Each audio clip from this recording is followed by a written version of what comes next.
పెళ్ళోపదేశం. త్యాగం, గౌరవం, ఇష్టం. పెళ్ళోపదేశం. ఏమండోయ్ మిమ్మల్నే! అబ్బా!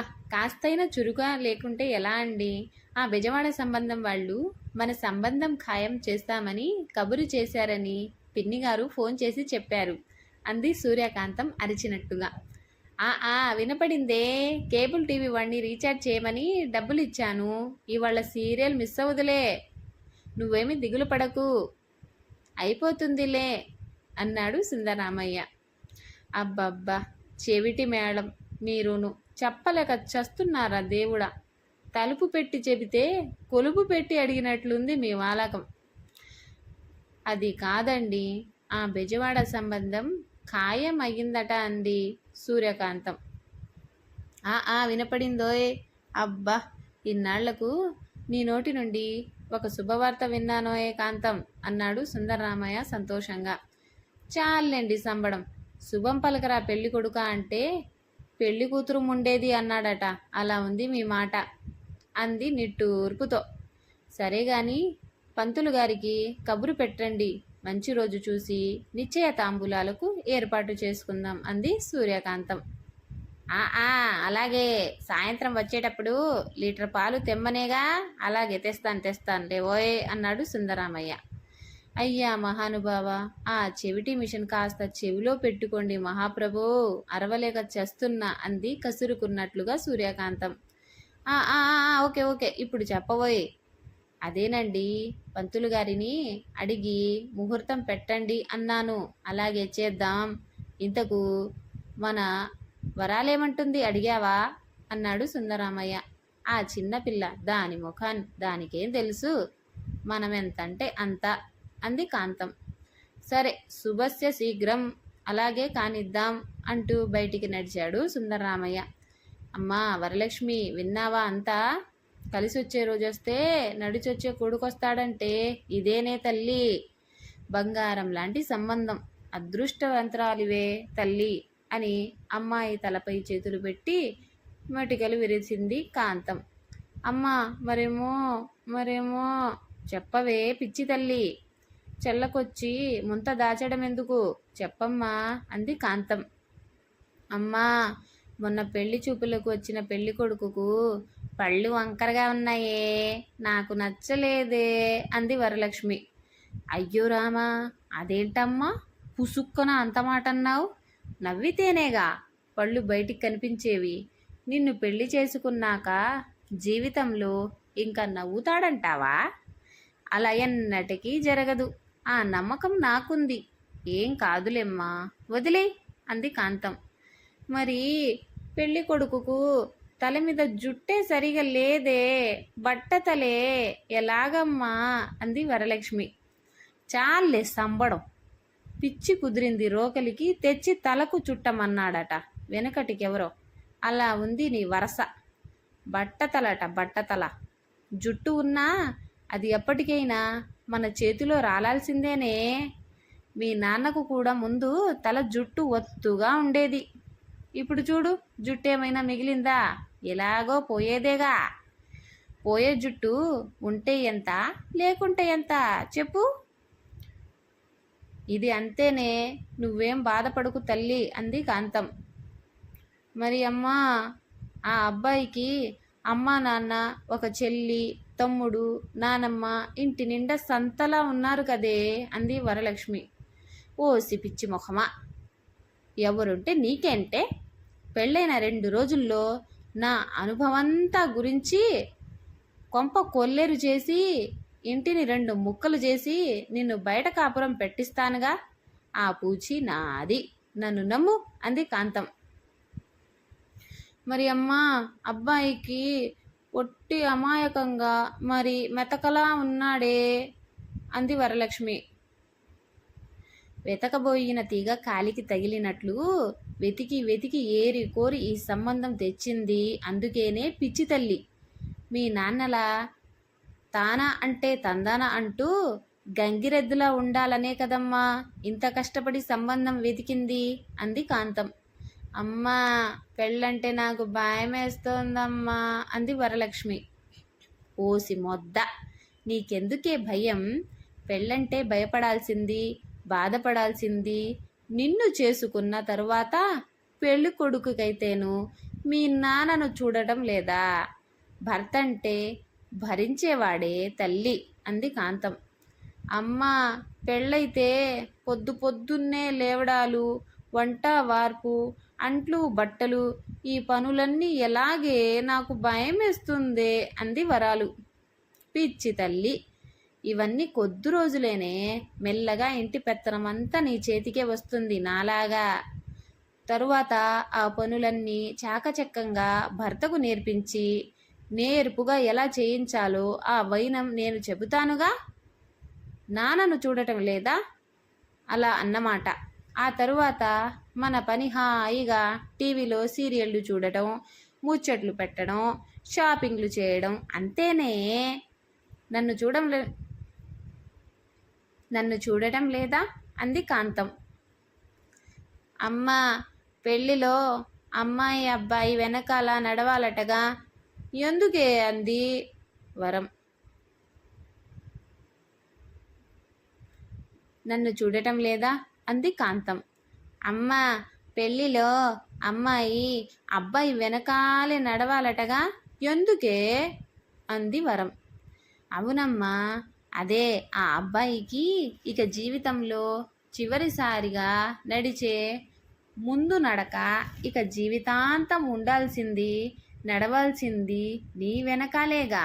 అందుకే కాస్త ఓపిక పడితే చాలు అంది కాంతం. అమ్మా, పెళ్లిలో అబ్బాయి పొగరుగా తల ఎత్తుకొని నవ్వుకుంటూ ఉంటాడు, అమ్మాయి ఏమో తల దించుకొని సిగ్గుపడుతుంది, ఎందుకే అంది వరలక్ష్మి. ఓ అదా, పెళ్లి చేసుకున్నాక అబ్బాయికి ఇక జీవితంలో తలెత్తుకోవడం, నవ్వడం జరగదని తెలియదుగా. అందుకే మనమే ఆ ఛాన్స్ అబ్బాయికి ఇస్తామన్నమాట, ధమాకా ఆఫర్లాగా అంది కాంతం. అమ్మా, పెళ్లిలో అమ్మాయిలు అబ్బాయి కాళ్ళు పట్టాలంటగా అంది వరం. అవునమ్మా, నువ్వు ముందు ఎలా కాళ్ళు పట్టాలో అబ్బాయికి చూపిస్తావన్నమాట. అదే ట్రైనింగ్లా. ఆ తరువాత ఆ అబ్బాయి జీవితాంతం చేయాల్సింది అదే పనేగా అంది కాంతం. మరి అమ్మ, ఉంగరాలాటలో ఎప్పుడు అబ్బాయిలే గెలుస్తారు ఎందుకే అంది వరం. అవునమ్మా, నువ్వు ఆటలో ఎలా ఓడిపోవాలో అబ్బాయికి చక్కగా నేర్పిస్తావన్నమాట. అదే రిహార్సల్ లాగా.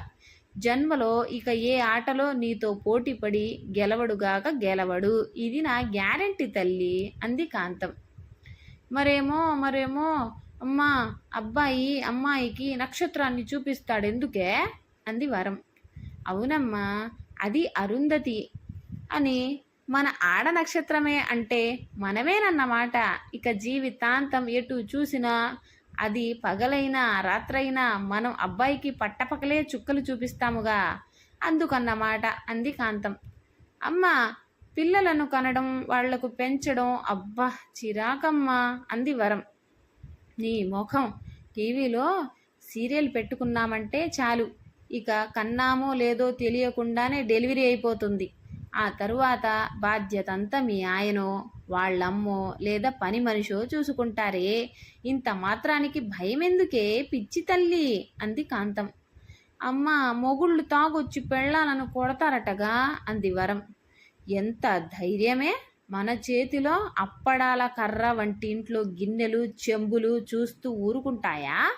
మన ఇంట్లో సొట్టలు పడ్డ గిన్నెలు చెంబులు చూడలేదా నువ్వు? అవన్నీ అనుభవాలన్నమాట. ఆ డోస్ చాలా లేదనుకో, గృహహింస, వరకట్న, వేధింపుల చట్టాలు అన్నీ మన చుట్టాలేగా. వాటి కింద కేసులు పెట్టి, ముప్పు తిప్పులు పెట్టి 3 చెరువుల నీళ్లు తాపించే తాట తీయము. ఇక మన మహిళా సంఘాలు ఊరుకుంటున్నాయనుకున్నావా? మనకు కష్టం వస్తే చాలు, కాకితో కబురు పంపకున్నా వాలిపోతాయి, ఏకి వదిలిపెట్టవు. నీకేం భయం లేదమ్మా, ఆ సంగతి నాకు వదిలేయి అంది కాంతం. అమ్మా, అదిగో నాన్న వస్తున్నారే, ఇంక వంట కూడా చెయ్యలేదు, తిడతాడేమోనే, భయమేస్తుందమ్మా. ఎలాగే అంది వరం. ఆహాహా, భయమా నాకా? నువ్వు చూస్తుండు, మీ నాన్నతో ఎలా వంట చేయిస్తాను అంది వరం. అమ్మ దేవుడా, రాముడా, తల పగిలిపోతుందిరా నాయనా, ఒకటే తలనొప్పి అమ్మా, అయ్యో అబ్బా నా వల్ల కావట్లేదే. ఏమండి పాపిష్టి దాన్ని, మొగుడికి ఒక ముద్ద అన్నం వండలేకపోయానండి. ఎలారా దేవుడా, దేవుడికి ఇలాంటి మనిషికి అన్యాయం చేస్తున్నానా? మా ఆయన బంగారమే, పల్లెత్తి మాటన అనడమ్మా, మాయదారి నొప్పి వాళ్లే రావాలా? చక్కగా వడియాలు, పులుసు, ముద్దపప్పు, గుత్తి వంకాయ కూర వండి పెట్టాలనుకున్నానమ్మా నా దేవుడికి. అమ్మా నాయన ఏం చేద్దునురా దేవుడా అంటూ నటనతో జీవించింది కాంతం. అమ్మోయ్ నువ్వు సూపరే, నిజంగానే నాన్న మారు మాట్లాడకుండా వంట మొదలు పెట్టాడే అంది వరం. అదేనమ్మ కిటుకు, తలకు గుడ్డ కట్టుకొని మూలగడం, రాకున్నా ఏడవడం, ముక్కు చీదడం, అలక పాన్పులు ఎక్కడం, ఇవి నేర్చుకుంటే చాలమ్మా. మనం మహారాణులమే. ఎంతటి మగవాడైనా కుక్క పిల్లలా మన వెనుక తోక ఊపుకుంటూ తిరగాల్సిందే అంది కాంతం. ఏమండి కాస్త ఆ బట్టలు కూడా ఆరేయండి, నాకు అసలే నడుము నొప్పి. పాపిష్టిదాన్ని ఎవరైనా చూస్తే మొగుడితో పని చేయిస్తుందని ఆడిపోసుకుంటారు. నా బాధ మీకు తప్ప ఎవరికి తెలుస్తుంది చెప్పండి. అయ్యో అమ్మా అబ్బా, ఏమండి మీరు మరీను, సిగ్గు లేకపోతే సరి. ఆ లంగా పక్కన లుంగి ఆరేయకండి, నాకు అసలే సిగ్గు. ఎవరైనా చూస్తే బుగ్గలు నొక్కుకోరు, రోజు రోజుకు చిలిపితనం పెరుగుతుంది మీకు అంది కాంతం. అమ్మా మరి త్వరగా నా పెళ్ళి చెయ్యవే, ఇవన్నీ విన్నాక ఎగిరి గంతెయ్యాలని ఉంది అంది వరలక్ష్మి సంతోషంగా. నా బంగారం, అచ్చం నా పోలికలే దీనికి అంది కాంతం. సుందరరామయ్య గారు మంచి మనిషి, ఆఫీసులో చాలా సిన్సియర్ అనే పేరున్న తెలివైన వ్యక్తి. కానీ సూర్యకాంతం తన అక్క కూతురు చిన్నప్పుడు సుందరరామయ్య అక్క దగ్గరే పెరిగి ప్రయోజకుడయ్యాడు. అక్క కోరిక మేరకు సూర్యకాంతాన్ని పెళ్లి చేసుకున్నాడు. సూర్యకాంతానికి పుట్టుకతోనే హార్ట్లో చిన్న రంధ్రం ఉందని, తనను ఉద్వేగానికి లోను కానివ్వకుండా గాజు బొమ్మలా పెంచుకోవాలని డాక్టర్ చెప్పారు. ఆ విషయం సుందరరామయ్యకు చెప్పి సూర్యకాంతాన్ని సుందరరామయ్య చేతిలో పెట్టి కనుమూసింది వారి అక్క. కాంతానికి తన జబ్బు సంగతి తెలియకపోవడం, అక్కకు ఇచ్చిన మాట నిలబెట్టుకోవడం కోసం సుందరరామయ్య అన్నీ భరిస్తూ కాంతానికి కంటి పాపలా చూసుకుంటున్నాడు. భార్య ఏది చెప్పినా సరే అనడం, ఆమె చెప్పిన పనులన్నీ చేయడంతో భార్య దృష్టిలో చులకన అయిపోయాడు. కానీ అక్కకిచ్చిన మాట కోసం, కాంతం ఆరోగ్యం కోసం అన్నీ తెలిసిన ఏమీ తెలియనట్లు గరళ కంఠునిలా భార్యను భరిస్తున్న మనసున్న మంచి మనిషి సుందరరామయ్య. కానీ కాంతం ఇదంతా తన ఘనతేనని పగటి కలలు కంటూ బిడ్డకు కూడా అవే చెబుతుంది. కానీ జీవితంలో ఇవన్నీ సాధ్యం కానివే.